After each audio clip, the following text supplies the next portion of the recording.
Hello everyone and welcome to this video. Now today I'm going to be taking a look at this album here. It is a Fleetwood Mac's album Tusk. So I'll just be doing the usual thing in this video, giving a bit of background information about the album, then showing you my vinyl copy of it here, and then looking at each of the album songs in detail. So this was a Fleetwood Mac's 12th studio album, released on the 12th of October in 1979. Now this followed the huge success of the Rumours album. Now that brought a lot of great opportunities for the band. Firstly, they toured the world, they became pretty much like international superstars really, and was thusly given the opportunity to make a solo to make a double album at the wishes of Mick Fleetwood. He always wanted to do a double album with Fleetwood Mac, and finally now they had some considerable success. They were now able to do so. However, also the success of Rumours brought a lot of pressures onto the band as well. The label Warner Brothers wanted them to effectively make a Rumours 2, a follow-up album, a very similar sound, similar vibe to Rumours, an album what was to be a surefire hit. Whether Lindsey Buckingham really fought against this and wanted to make an album which was kind of the polar opposite of Rumours, something a lot more experimental, a lot less commercial, and just something what lacks the sheen and polish of the Rumours album. And so it was Lindsey Buckingham who would take most of the creative direction on this album. He wrote in a more experimental and post-punk sort of style, and spent a significant amount of time recording this, a lot of it at his own home studio. The album in total took 13 months to record, and cost over $3 million in today's money, making it the most expensive album recorded up to that point. Lindsey Buckingham, who would take most of the creative direction on this album, he wrote in a more experimental and post-punk sort of style, and spent a significant amount of time recording this, a lot of it at his own home studio. The album in total took 13 months to record, and cost over $3 million in today's money, making it the most expensive album recorded up to that point. Now Lindsey, as we said, absolutely obsessed over this album. The engineer Ken Calliot said that Buckingham had turned into an absolute maniac during these sessions. He was always stressing about the album being perfect, and always seemed on the edge. He was really very obsessed with the album. Now this approach, what Buckingham took during the making of the album, was largely supported by the other band members. However, upon release, it did get a lot more of a muted critical reception compared to their last album. And then the other members soon turned on Buckingham, blaming him for any fan disappointment in the album, and any commercial failings of it as well. And it is often considered to be a bit of a flop of an album. However, that's only really compared to Rumours, because today this has sold only 4 million copies, which is still a hell of a lot. When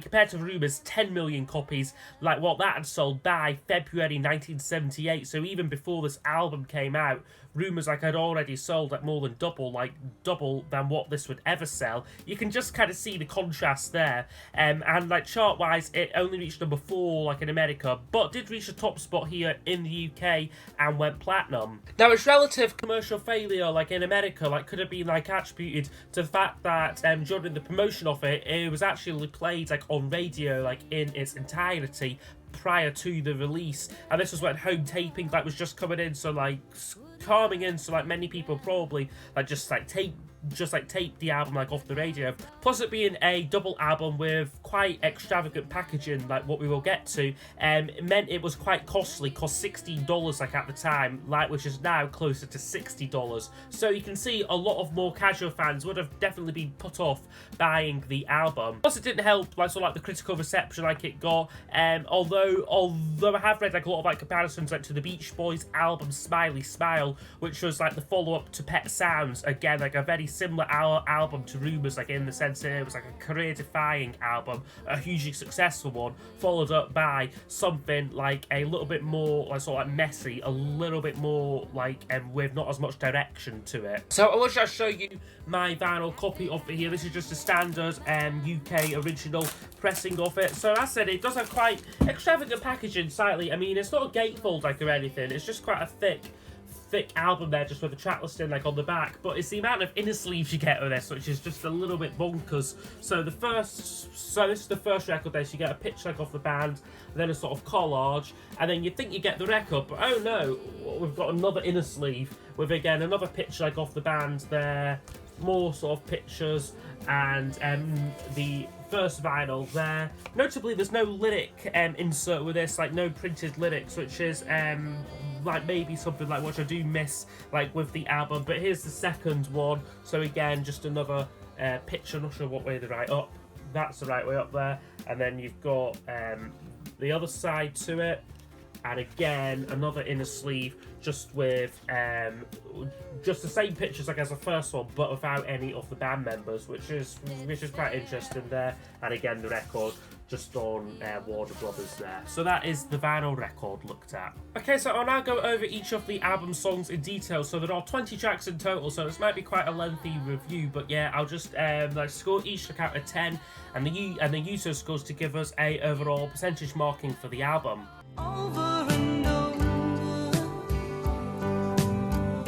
So it kicks off with a song called Over and Over, which is quite a low-key song to start the album, quite an odd choice, I think. It's a Christine McVie ballad, but I just think it's very generic. It's very much like her sort of standard song, like what you would get. I mean, if this track hadn't been the opener, I don't think it would have stood out to me at all, to be honest with you. So I would give it a 7 out of 10. It's not bad, it's not terrible, it's just a very average start to the album.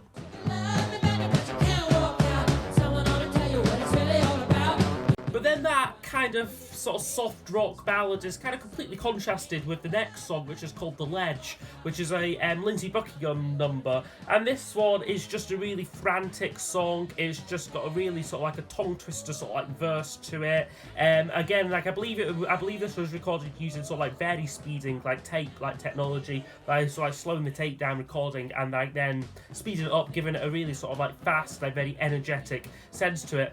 But at the same time, it has got a kind of DIY sort of feel to it. Like a lot of these tracks like were recorded like by Lindsey like at home, and this is one like which I think was probably the case of it. I mean, like the guitar on it does sound very muffled, quite raw sort of sound to it. But it is a good sound, I think, and like yeah, especially coming after Over and Over, this song finally gives the album a little bit of edge. So yeah, The Ledge would get a 9 out of 10 from me. Think about me. And then we get for me the first classic on the album. It's called Think About Me, and this is a Christine McVie number, and this is a great song. I mean, songwriting wise, it's kind of nothing new for her, to be honest. It is very similar to stuff like Say You Love Me and You Make Loving Fun, but it has a kind of slightly harder musical edge to it, like sort of slightly more sort of like slightly louder guitars like on this one, like slightly more like sort of powerful drumming on it as well. I do quite like there's an alternate version of this song, like there's an alternate version like of this whole album, like in fact, but like the alternate version of this song features Stevie Nicks singing backing vocals rather than Lindsey Buckingham, and I must say I do think that having Stevie Nicks backing up on this song does sound very good as well, although also like Buckingham like and McVie are also a great combo. Now this was a single from the album, and it didn't do too well. I think it only reached maybe number 27 or something, and it was never released like in the UK either, but I think like it should have been like a bigger hit, because it is easily for me the best song on the album.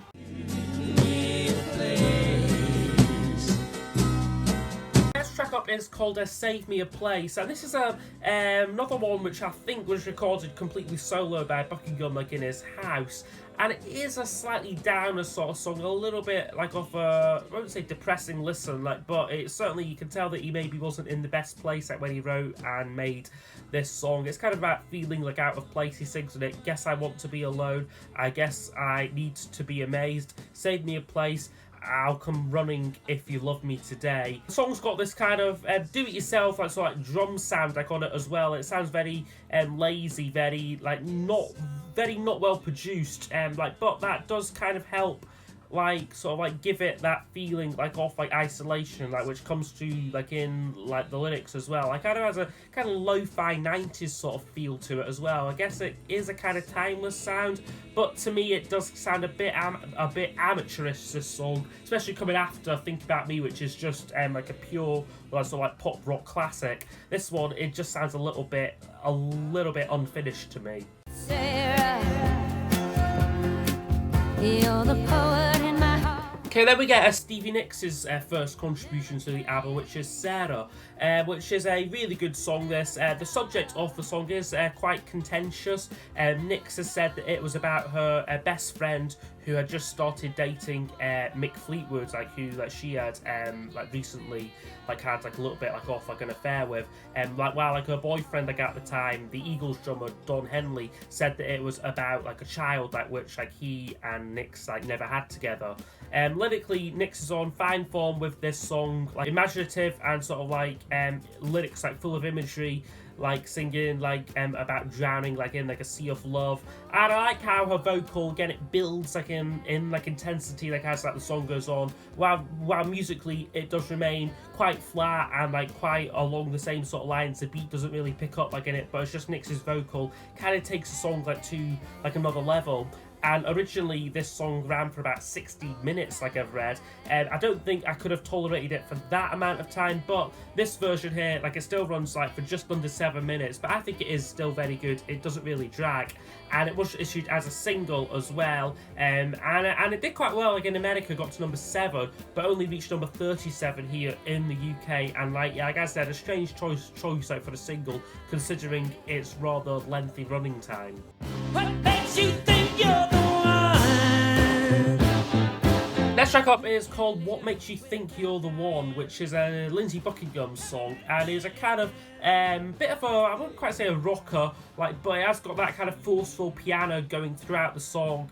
I mean, it certainly sounds like he's having fun recording this track, but it just sounds a little bit messy, this, especially like in like the drumming, like where like Mick Fleet was kind of just going crazy. He's not really keeping in time too much like on this song, and then Buckingham's vocal has this kind of warbly like effect on it. It's very rough around the edges, but I guess something about the song works, and something about it does engage me like a little bit. So I don't want to be too harsh on it. I will give it like an 8 out of 10 because like I guess like if I am like in the mood for it, I can get into this song.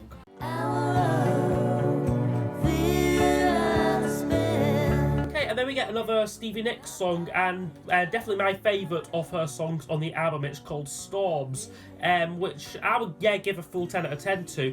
I do prefer this to the more popular and more celebrated Sara.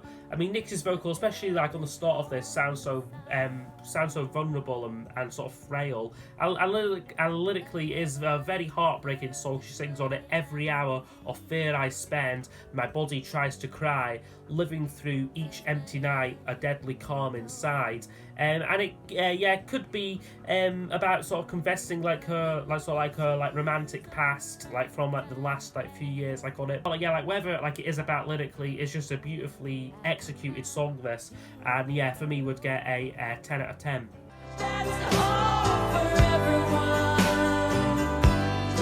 Next up is a song which I guess I'm maybe a little bit like on the fence with. It's called That's All For Everyone, and it's again another Lindsey song, and another song which is a little bit off a down, a little bit more sort of depressing like for him. I mean, I can't really I think there's like not a lot of difference between say this and like Save Me a Place. They're both very similar songs. I mean, I've got some good sort of atmospheric backing vocals on it, and it is quite emotionally raw, but I just think rhythmically it's quite plodding. And this is a song like I think you can definitely pin the overproduction like nail on, like because like it kind of like just goes on a bit, and there's like all like these backing vocals just like overpower the song. So yeah, for that one I would only give it a 6 out of 10. Well, it's not that funny, is it? Okay, then we get another Lindsey Buckingham song after that called Not That Funny, which this one feels a lot more angry, and again it still has a lot of angst in it, but it is a lot more angry, a lot more, you can feel like a lot of like pent up frustration like in this song, like in like his harsh vocal and sort of like the more raw guitar playing on it. And vocally, like on this song, I could definitely hear a bit of a David Byrne sort of Talking Heads vibe like coming through. Apparently, the Talking Heads were one of like Buckingham's favourite bands like around this time and were an influence on this album. And for some reason, this song came out as a UK single. I've no idea why, especially considering that Think About Me that was the B-side to it, and it done nothing this song, and to be honest I can see why. It's not commercial, but it is interesting on the album. It is a half decent album cut, so that one for me would get a 7 out of 10.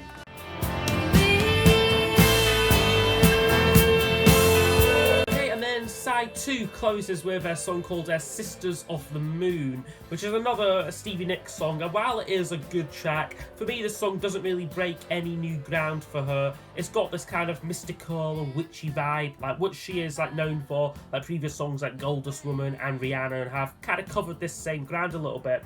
But I would say I do tend to prefer this song to those other very similar tracks. I just feel that during this song it kind of goes somewhere different. You feel like you're on like a bit more like of a journey with this song from the very soft beginning, and then it ends with a absolutely epic guitar solo from Lindsey Buckingham. And yeah, like another single release this like in America, only reached number 86, but is still a favourite track of mine on the album, so that one would get a 9 out of 10. I said it's funny that you understood.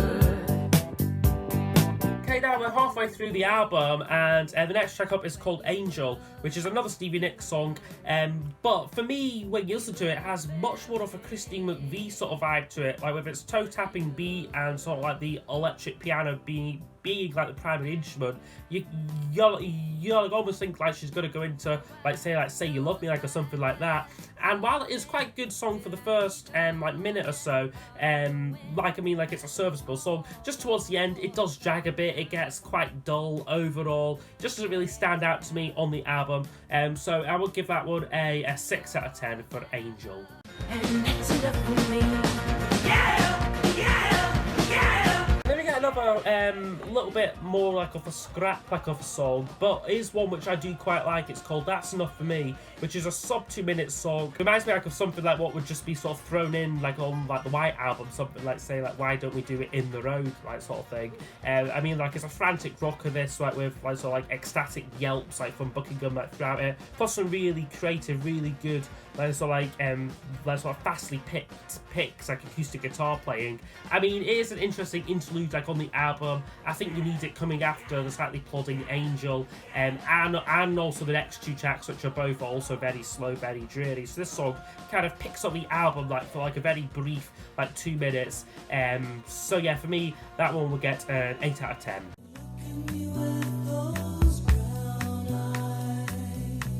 And then we get Brown Eyes, which is for me, a little bit of a bland song, this. Is it my least favourite? I'm not really sure, but I can only really give it a 4 out of 10. I mean, the most interesting thing about this track is the guitar playing, which is done by Peter Green, of course, their original guitarist from like way back in the late 60s, and he gives this song a very different tone to what, say, Buckingham like would have done with it. And for me, his guitar playing is the most notable thing about this song. And it's just unfortunate that there's not much of it on this particular version. Like there's like an alternate version like where like his guitar playing like is a lot more prominent on it, and I prefer that a lot. Whereas this one, it's just a dreary song. It's McVie by numbers. She's just like on autopilot with this song like a little bit. So yeah, for me, would only get a 4 out of 10. You'll never make me. You'll never make. But then we get another soft Christine McVie song, which for some reason just engages me like a little bit more. It's called Never Make Me Cry, and lyrically, I think it's quite like an interesting song. This, she sings like, I may not mean everything, but I'm happy to have your love, so don't worry baby, I'll be alright and I'll never make you cry. It kind of shows us sort of like a vulnerability like in like a relationship. I mean, and it's got a lovely melody like on it as well. So for me that one would get an 8 out of 10 because I do quite like that one. Then we get another Lindsey Buckingham song which closes off the third side, which is called I Know I'm Not Wrong. And this one has again a faster pace on it. Very similar to The Ledge though, like Ledge, like a lot of like Buckingham songs kind of fall like into two categories I've got on here. Like you've got sort of like the fast, sort of frantic rockers, things like that's enough for me. This one and The Ledge, and then sort of like slower, more sort of downer songs, like say like Save Me a Place and That's All for Everyone. And yeah, this song like when you put it on, like it just sounds exactly like those other two songs. And like apparently like this is a song like which was the one started first on the album and also finished last as well, so he spent a lot of time perfecting this song, but for me it just passes by without leaving much of an impression. So yeah, for me that one would get a 6 out of 10.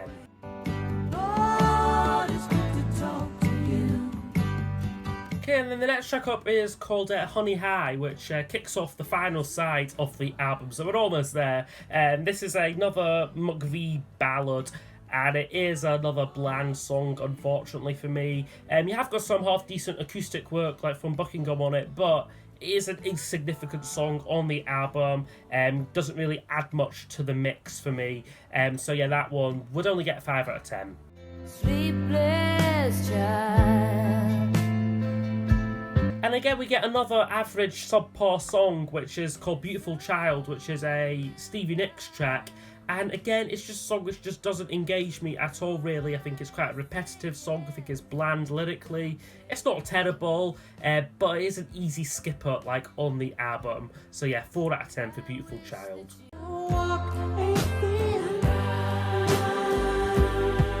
But then, thankfully, things get redeemed for the last 3 songs. So the first of those is called Walk a Thin Line, which is, we're back to Lindsey Buckingham now. And this is probably for me the strongest of his sad songs on the album. So thinking of like Save Me a Place and That's All for Everyone, and yeah, and like Not That Funny, that would come into like that category like as well. I mean, this one is so melodic, especially like on the chorus. You've got good backing vocals on it, very memorable, like choir part, like it's very catchy, this song like as well.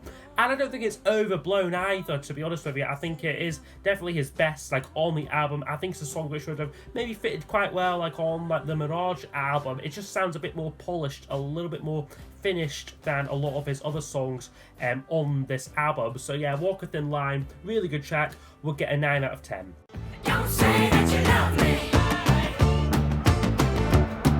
And then we get the title track, Tusk, which is a real, I would say, an outlier on the album, because I think, like, it definitely, like, when people say this is an overblown, overproduced album, I really think it's this song, like, which they're, like, talking about, because this is probably the most experimental, most out there song. I mean, they've got a lot of different drum sounds on it, like, apparently they spent hours, like, sort of, like, experimenting, like, with different sounds, like, and patterns. I believe, like, Mick Fleetwood uses an array of objects, including a Kleenex tissue box, as well as some actual lamb chops to get like a rhythm going. Plus they decided to throw on a 112-piece marching band like on this song, recorded at the Dodger Stadium. And then it's kind of like when it comes in, it's very hushed vocals like on it, almost like there's sort of like the whisper in it. But then like the riff itself is very catchy, and for some reason this was a hit single. I don't really know how, because it's not a commercial song. It doesn't follow a straight sort of like verse chorus verse structure at all, but it still managed to go top 10 in both the UK and America, which is very significant, like for like the UK at least, becoming I think their biggest hit since the Peter Green era, like the song Oh Well, which got to number 2, because none of the Rumours singles like done like anything here, like none of them like got top 20, like so this song like getting to number 6 like kind of like out of nowhere, like was like quite something like for them. And yeah, especially considering that it's not a commercial song at all. But yeah, Tusk, yeah, a song which I definitely look forward to hearing like on the album. There's just something about it which is just so wacky and like so creative. like for me, like I never really grow tired of it. Come on, baby, could you ever be just a And then the album kind of ends like it began with a Christine McVie song. This one's called Never Forget, and it is a bit more, a little bit more upbeat, like for like her songs, like on the album. I think, yeah, like it's a decent way to end the album. I mean, I think it is a difficult task like to follow up the title track, but the song does a good job, like at doing it. And like, yeah, like kind of like ends the album without a lot of fanfare, really. So yeah, Never Forget, for me, we'll get an 8 out of 10. It is an overlooked song on the album for me. Okay, so overall, this album would score a 75%. So I think it is a mixed bag, this album. I think, while on one hand, yeah, I've got some classic tracks, such as like Think About Me, Storm, Sisters of the Moon, the title track, Walk a Thin Line. There are also a lot of duds on the album as well. And I think it is a strange one because it manages to sound both overproduced and also raw and half finished, like at the same time. Like it's a very weird sort of like combo. And like for me, yeah, say for like a few highlights, I think Buckingham's songs can get a little bit too experimental, a little bit too out there, whilst like McVie's and like to like a lesser extent Stevie Nicks' songs are also like a bit stale and a bit boring. Kind of like for them it is a continuation like of like the Rumours album, like whereas it's Buckingham that is going in like this mad like new direction, and that tension gives the album a very inconsistent, a very sort of messy quality. But like I said, there is something about that like which is engaging. Like again the kind of flip flopping between like the three different songwriters, like kind of like, and like so like the jumps like in like tone like and texture like throughout the album, like yeah, like make it like somewhat engaging. Now I would also say I think it would have been improved had it been cut to a single album. This is a very easy album to cut down to a single record, and I think it would have kept the weirdness and the tension between the styles, but would have just been delivered like in like a bit more like off like a managed package, because especially towards like the third and fourth sides of this, it does become a bit of a slog to get through. So yeah, that's been my review of Fleetwood Mac's album Tusk. So yes, I hope you have enjoyed my review of it. I would be interested to know what you think of the album down below in the comments, and I will see you all next time for the next video. Goodbye.